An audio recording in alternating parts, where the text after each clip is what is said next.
Report says Kamala Harris weighs further distancing herself from Joe Biden as he toots their record. Vice President Kamala Harris weighing whether to further distance herself from President Joe Biden, which would implicitly undermine her record as a major player in the administration's policy decisions, top Harris campaign aides told CNN.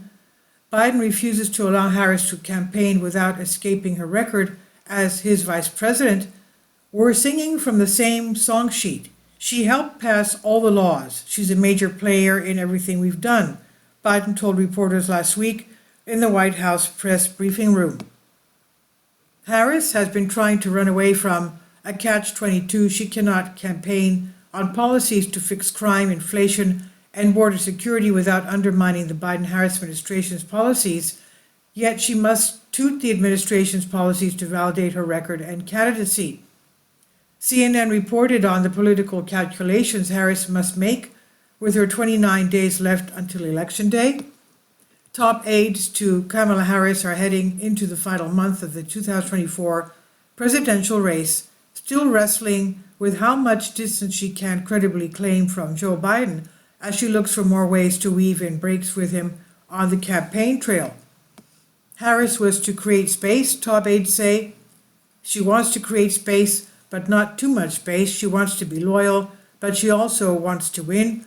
She is still planning to lean on Biden, who is flying to Milwaukee on Tuesday for an event trumpeting more projects made possible by administration efforts to buck up union members or to park himself in battleground Pennsylvania for political stops in the final weeks.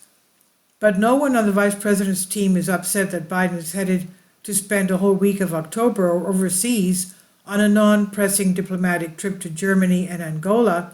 Some wish he'd go away for longer.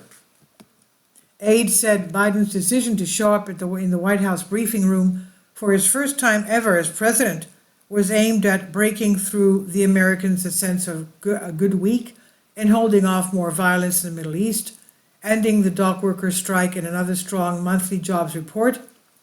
He reveled in laughing dismissively at how devoted Trump backer Florida Senator Marco Rubio for calling the jobs numbers fake. Biden aides did not coordinate the surprise appearance with Harris's campaign, though they did provide a heads-up minutes before. He is literally trying to destroy her campaign, and it's just incredible, CNN pundit Scott Jennings posted on X about the event. Under the Biden-Harris administration, costs increased by about 20% across the board.